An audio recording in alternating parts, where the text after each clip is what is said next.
Hello and welcome to Web Crawlers. This is our Friday mini episode. And for all of October, we are going to bring you everything spooky, creepy, scary, the paranormal, and the occult, just to keep you extra terrified for the month ahead. I am Allie Siegel. I am Melissa Stettin. Well, Melissa, that was like, Allie, did you hear that? No, what? What? It just sounded like it was like overpowering microphone. You didn't hear that? Try it again, She Melissa. just sounded confident that was what her name was. Oh, sorry. I thought there was something wrong with the microphone, but I guess it was just confidence. Yeah, no, she was just confident. Hi. Maybe Hello? yeah. No, Okay, I think yeah. it's Maria. There's something wrong with Maria. You're doing fine, Melissa. You're doing fine. Okay, well, I'm producer Maria. I'm fuck, I forgot. Halissa Skeleton. I'm Allie Siegel. Okay, so obviously Allie's in a mood. I can't tell what it is. I think I'm like tired, but I don't quite know. And I had to reinstall everything on my computer. And you know how sometimes it's like, this will take 13 minutes. And then like an hour and 45 minutes later, it's still loading. They always lie to you. It's just crazy what these people do. Anyways, first and foremost, I think we need to discuss something with Maria. Because what is this insane text that Maria sent us earlier My today? blue blockers? Huh? No. This has to do... Insane text. We Melissa all says know I'm what ready this is whenever about. you guys are. I mean, that was pretty crazy. Oh, yes. I want to read this text verbatim. Yes. Because she said... Where is it? I look like a celebrity who puts on their glasses and then does like a Zoom thing and like is just like, I just woke up and I'm doing like a Zoom. You really do. I mean? Yeah, like Chris Evans just trying to like play it cool. Yeah, I do. Or like, you know, you look like Brad Pitt on that Fast Times at Ridgemont High. Oh, yes. I know. I look like a male celebrity who's doing a Zoom call after he just woke up. Yeah. Okay, so Maria today out of nowhere texts us, I also didn't tell you guys. I solved an unclaimed person on the coroner's site, but they haven't gotten back to me and I'm afraid to call. Melissa goes, what?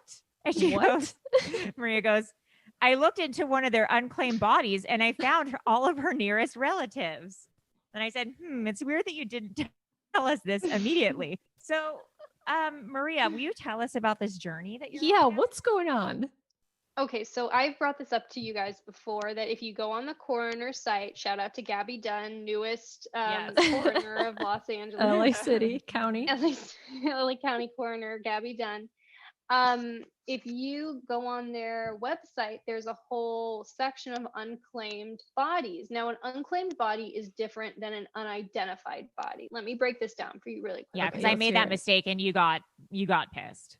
Well, I didn't get pissed. I just said, no, I haven't solved a Clayhead case. That would be, that takes a whole army of people.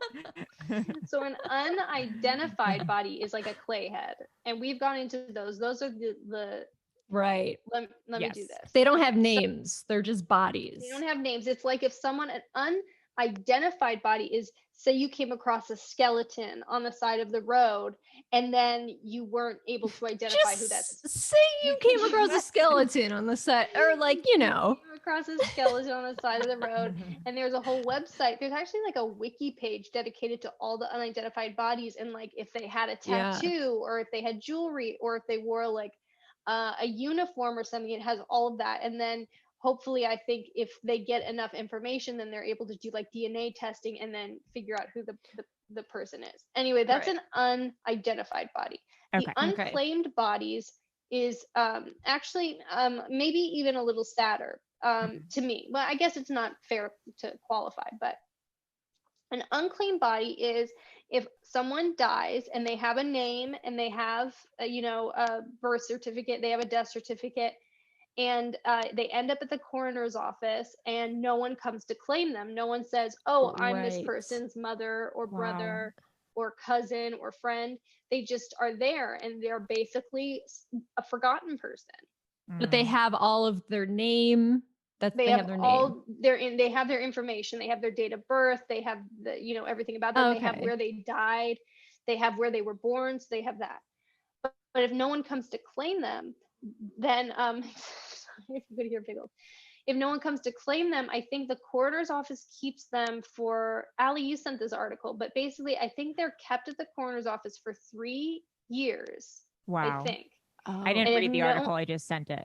I read the title.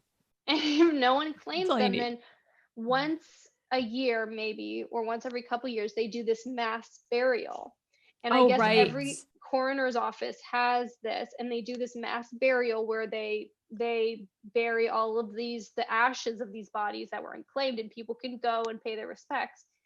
And it's all very sad. So anyway, if you go on your local coroner's office website, usually there'll be a section that says unclaimed bodies.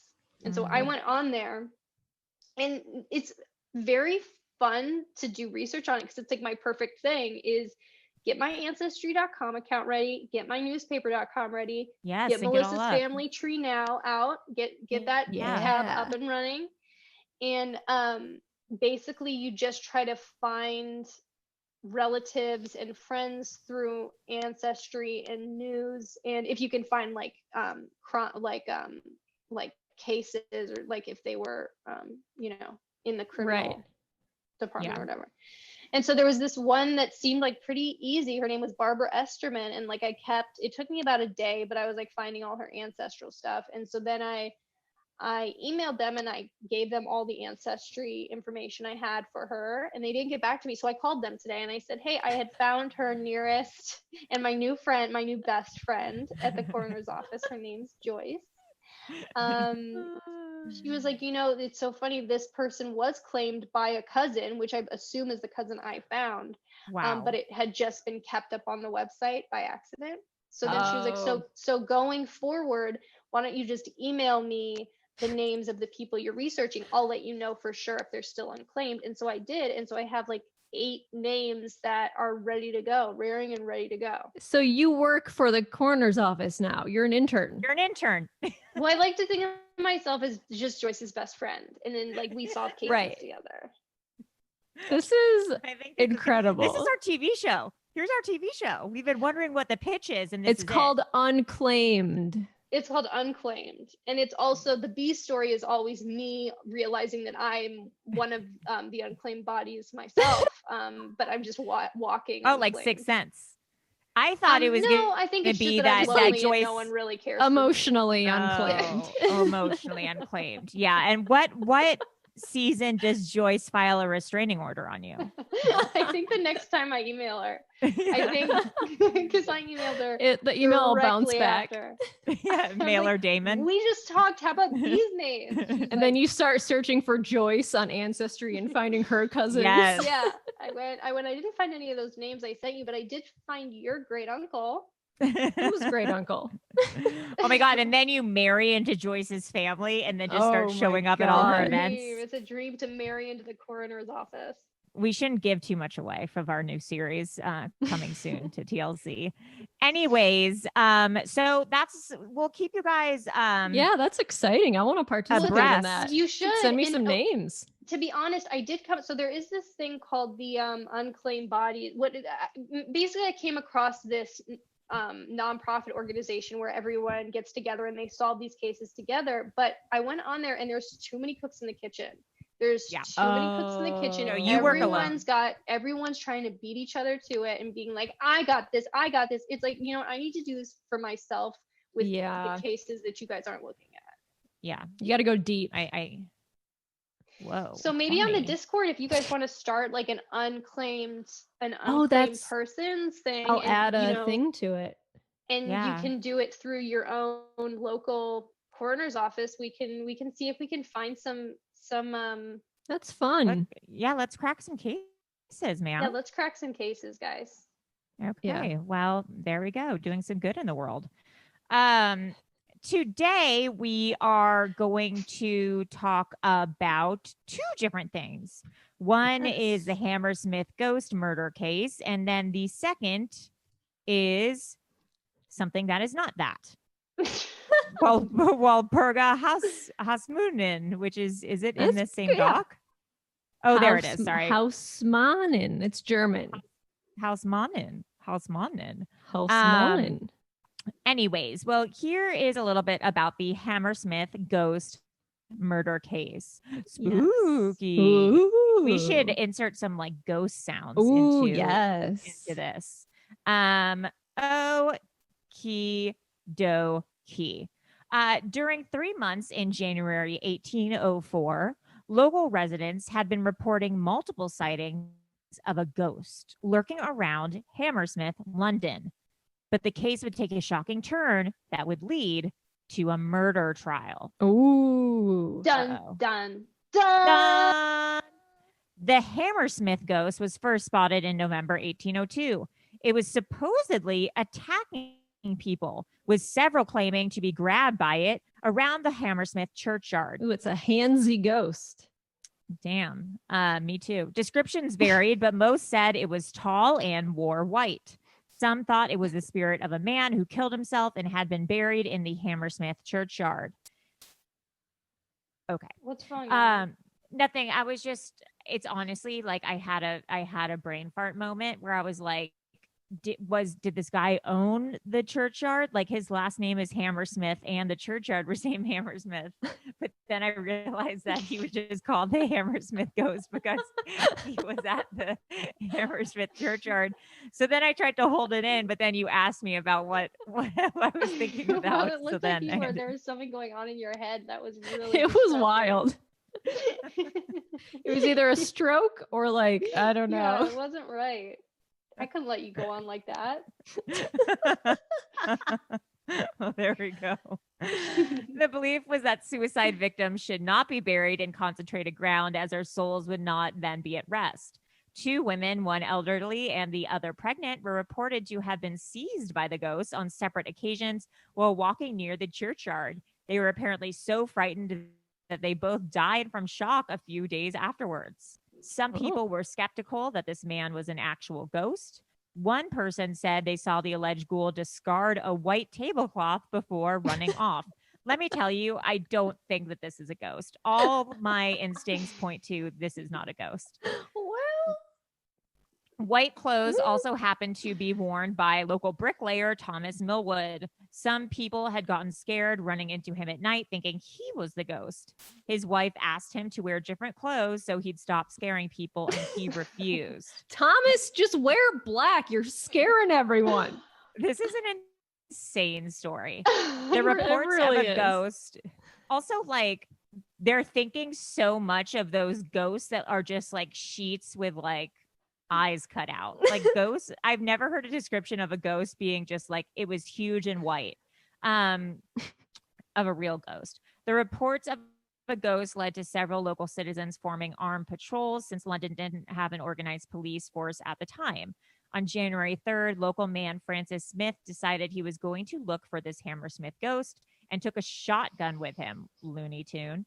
Yeah, like if he was a ghost, why would he think a ghost would be killed with bullets? You know, if it was a ghost. Because it was the 1800s or whatever. They didn't think know of this stuff. Yeah.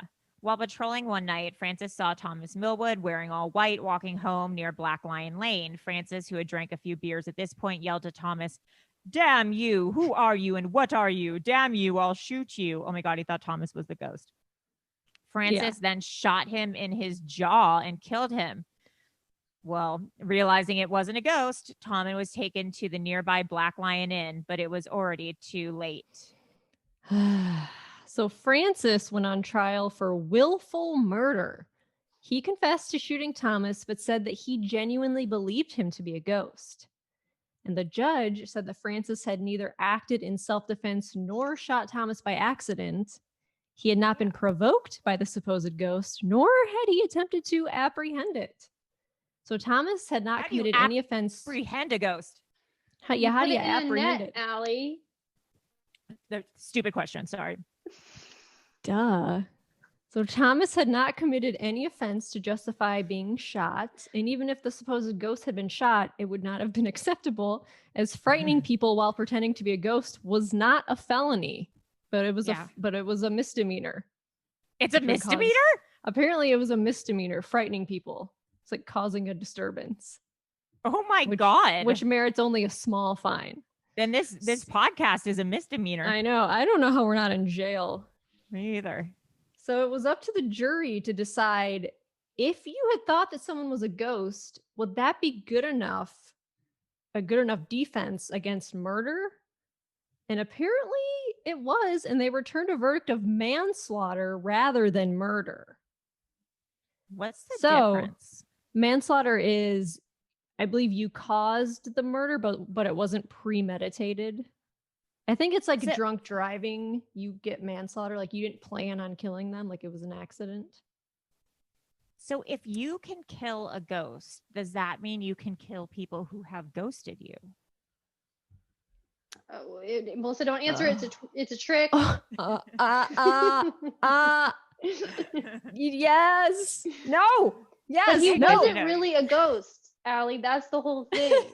I know, but didn't Melissa just say that they decided that if you think it's a ghost and you kill it, that it's manslaughter? That's what they initially decided. The jury said that, but the judge wasn't happy, and he denied the jury from returning a verdict on the grounds, stating that Francis believing.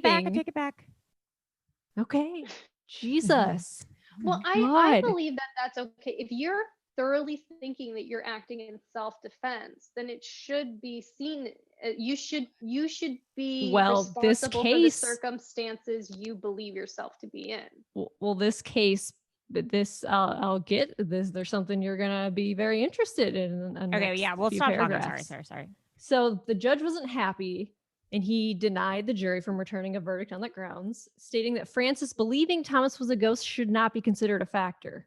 The jury were told to deliberate again and either convict him or clear him of murder. And this time they did deliver a guilty verdict of murder. And Francis do that as a judge. Can you be like, well, it's the guys, I don't like your verdict. Yeah, that's they true. could do whatever they fucking wanted. They didn't know what they were doing. They don't know what they were doing. They're killing people. They thought they were ghosts. Yeah, crazy. Yeah, how do they? So this time they delivered a verdict of murder, and he was sentenced to death by hanging. But his sentence was later reduced to a year in prison and hard labor. Those are two very different sentences. So this case would take another turn when a man named John Graham came forward claiming to have been responsible for at least one of the sightings of the ghost. He said that he had been annoyed that his apprentice was scaring his children with ghost stories, and one night decided to dress up in a white sheet to scare the apprentice. Oh, shit. Yeah. Wow. And now this poor guy's been shot and another guy's in jail. Yeah. This fucking guy. So then 180 years later. So over time, the case faded into history, but the questions raised by the jury remained open. Like, can you claim self-defense if you think a supernatural force is going to kill you? This is a good question because, like, during that Ouija board prank, could I have killed you and Maria? And it would have been justified, I think. So the implications of it were finally clarified during a case in 1984 called R versus Williams. So Williams had witnessed what he believed to be a man dragging a younger man violently across the street. And so Williams intervened and attacked the man he believed to be committing the crime. However, it turned out that the alleged assailant was actually trying to apprehend a suspected thief, and he was not attacking him. The guy he was dragging was a thief. So Williams was initially convicted of assault, but appealed on the grounds that he genuinely believed the victim was the one committing the crime, even if that was a mistaken belief. And so after considering the case, the judges agreed with this argument and they overturned his conviction. So he did not get charged for that. I understand that. I don't see how supernatural comes into that, but sure. This case actually set a legal precedent in the UK regarding self-defense, whether someone could be held responsible for their actions, even if they were the consequence of a mistaken belief. It was written into law in 2008. Yeah. Wow. It's just such a tricky ground. Like, I feel like even if someone, Read that one more time, Allie. Just can you read that one more time? I didn't get it. The case actually set a legal precedent in the UK regarding self-defense, whether someone could be held responsible for their actions, even if they were the consequence of a mistaken belief. So that is what it is now, that people can't be held responsible for a mistaken belief, or they can be held responsible. I believe it's complicated because the way it's worded doesn't really make sense. Yeah. Because that case in 1984, it was overturned. He wasn't convicted of assault because he thought the guy was dragging the other guy. But my concern is, like, how do you prove it? How, can you could lie and be like, oh, I thought that they were doing something terrible. But if there's no motive behind it, I mean, I think you'd have to look case by case. It would have to be, yeah. Well, that's what I was going to say. Let's be real, especially like when you think of things like systemic racism. And I don't think we should get into this whole thing, but it's obviously like a real case by case basis as it comes to self-defense. I'd say the evidence has to be like extremely overwhelming. Yeah. I mean, it is crazy. This is like someone thinks someone's a ghost because they're dressed like a ghost, but they weren't even dressed like a ghost. They were just dressed in their uniform. Right. Well, that's what happens if you wear white after Labor Day. Exactly. It's a lesson. Let that be a lesson to us all. Lesson learned. So now we have something I'm going to mispronounce a lot called the Walpurga Hausmannin. What word was I trying to pronounce the other day I couldn't do? Schadenfreude. Schadenfreude. Schadenfreude. Schadenfreude. Schadenfreude. Is it okay. Schadenfreude. Schadenfreude. Yeah. Walpurga Hausmannin. And this was suggested to us by Maria's Demon. Yes. Thank you Discord. so much. Shout out. And this is, I believe, about a witch. We love a witch. Walpurga, I'm just going to call it Walpurga. Sorry. Yeah. Walpurga was a German midwife executed in one of the most famous witch trials in Germany for witchcraft, vampirism, and child murder. Walpurga worked as a licensed midwife in the city of Dillingen, Germany, for 19 years when she was arrested and accused of sorcery. She was tortured. Sorcery. And she was tortured and made a long series of confessions. She said that in 1556, as a new widow, she had worked in the city. She had made arrangements to meet a male coworker for sex in her cottage later that evening. Ooh, fun. But he did not arrive. Instead, a demon had come dressed in his clothes. They had sex, and the night after, he returned and promised to save her from poverty. But she had to do some things for him. That's always how it works. The first thing she had to do was swear herself to Satan. After she did that, a demon called Federlin had then taken her to the real devil, after which they had wine, ate roasted babies, and had sex. Afterwards, Federlin had given her an ointment which she had used to hurt people, children, and harvest. She said her demon lover, Federlin, often visited her and had sex with her, even in the streets at night and in prison. He left every time she said the name of Jesus. He what every time she said the name of Jesus? He left. He left. He bounced. Well, she didn't want her talking about other guys. Yeah, that's he got jealous. Yeah. So she also confessed to having murdered 40 children during her work as a midwife before they were baptized by applying a special salve or putting pressure on their foreheads, and to having sucked their blood like a vampire. Oh, yucky. She had killed children and animals with an oil. She had eaten the children with other witches and used their hair for sorcery. Oof. And so the local authorities sentenced her to death. Her property was confiscated. She was taken to the city and stopped 5 times before they reached her place of execution. But at the first stop, they tore off her left breast and right arm. The second stop, they tore her right breast. The third, they tore the left arm. The fourth stop, the left hand. What? And on the place of execution, her right hand, with which she had made her oath as a midwife, was cut off, after which she was burned alive at the stake. Oh my God. After she had been burnt, her what does that say? Her ashes were not allowed to remain on the ground, but were scooped up and dumped in a stream. So was she mentally ill? Was she a victim of anti-witch propaganda? Which I think it might be that one. Or was she a serial killer? And so when Walpurga was in prison, she was tortured without mercy. As was common during witch trials in that part of the world, the accused woman was tortured until she admitted that she was a witch. And scholars say that the story of Walpurga is sadly typical of witchcraft trials. It was common to accuse an old woman who had her own way of living, which was not understood by younger generations, of being a witch. And they were often attacked and nobody protected them. And that's the story of Walpurga Hausmannin. Wow. Well, gotta watch out for that. Watch out for that witch. Gotta watch out for that, man. I don't think she was a witch. She died in September 2nd, 1587. I doubt she even existed, if I'm going to be real. Really? I think this is just like some folklore that's just been passed down through the ages. Yeah, it's possible. Anything's possible. That's so true, Melissa. I mean, I could talk about that forever. Let's hear it. No, what else do you think is possible, Allie? Anything. Like you said, anything, Melissa. Honestly, I just agree with you wholeheartedly.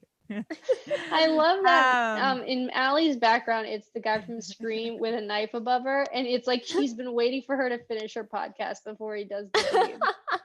Well, he wants to hear it. He likes what he has to say. He went Hammersmith Ghost. Hammersmith? Should we? Come on, I don't need to take a quick tour.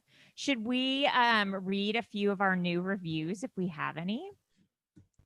Yes. Why is it like this now? Why is it like this? So we have 5-star review from Kelly. Subject is honk honk boing la la la. Love you ladies. Obsessed with the show and the Discord and the live shows and the Patreon. And just thank you for adding so much joy to my life several times a week. Thanks, Kelly. Thank you. Ever since I updated my computer, like now I can't, everything's different. Is it a new operating system? Yeah, now it's like Catalina or something. Oh, like, welcome to Catalina. The island. The Catalina wine mixer. But now I can't even, now like my iTunes, it doesn't have podcasts on it. Like they must have put this just somewhere else. Well, iTunes is no longer, it's the podcast app. Oh, so that's why. Podcasts on iTunes. It's only the podcast at the little purple circle. Oh, wow. Oh, now I see that. So then that's there. So now I just have to, okay. Yeah, it took me a couple months of like opening iTunes before I realized, nope, that's not where you find podcasts. It's only for music. We have to do an episode on mosquitoes. Because like what's going on? I can't go outside anymore. I can't go outside. I can't sit in my backyard. Eaten alive. Oh, like eaten alive. I have this like mosquito zapper for inside the house that like emits a blue light that we keep on, and the mosquitoes all flock to it. It's great. So I would just get bitten because Martin doesn't get bit. And you know what? God. There's a blood type. If you have a certain blood type, you're more prone to getting mosquito bites. Sweet blood. I've got like French pastry blood. And there's on 23andMe, there's a trait that says prone to getting bitten by mosquitoes more, and I have it. Oh, I probably I have. Did you get the genetic one too? You didn't just get like your ancestry. You got like the genetics too. Oh yeah. I would be so afraid of that because isn't there the one that tells you if you have like the BRCA and like all like the cancer stuff? Yeah, too? It does do that. I got this like 10 years ago, like when 23andMe was the first thing. Yeah, I did. Yeah, it's crazy. It's like it warns you like before you click on this, just know that like this isn't consult with a doctor. Yeah. So I opened it and I was like, yes. There's not actually believing that. another thing you can do. So you can put your results from 23andMe into this other app. You can pay download for. your raw data. Yes, and you put it through this other thing that goes like even more in depth. I forget what Yeah. it's called. But when I I've did done that.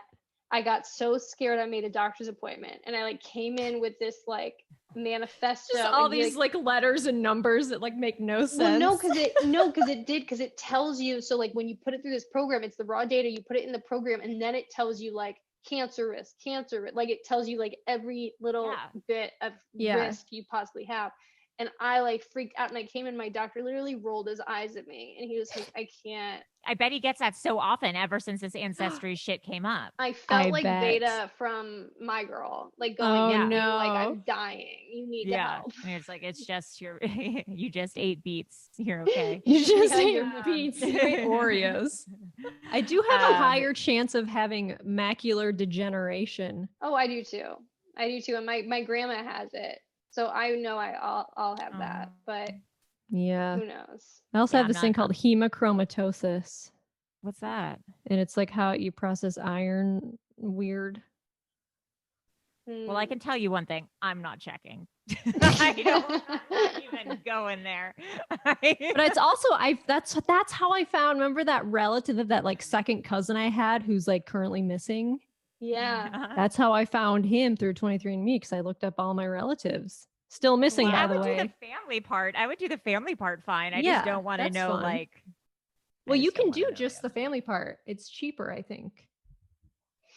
Are you calling me poor? You know, just to be, just be more conscious of your finances. Anyways, well, I hope everyone is having a good October.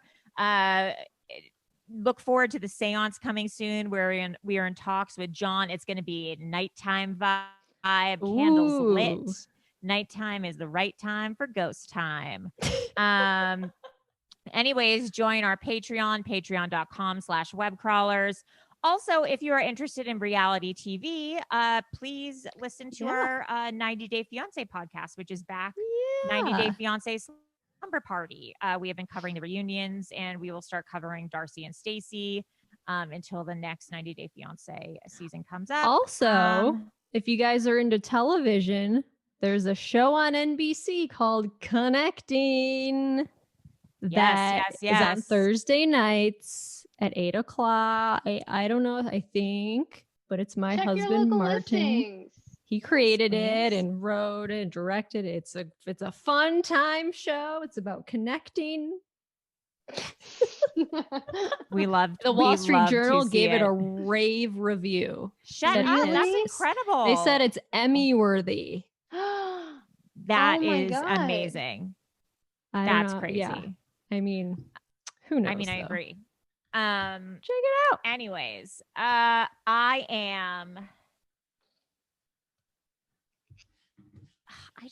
wish I could think of more spooky names. I'm gonna have to take like a good hour to just sit and really ruminate. What about Allie Screamel? Allie Screamel. There we go. I am Allie Screamel. It sounds almost like ice cream. I'm hungry. I am Murderlissa Stetton. That's so good. Yes. And I'm producer Maria. You're which a is bitch, dude. Terrifying in itself. All right. Bye. Bye.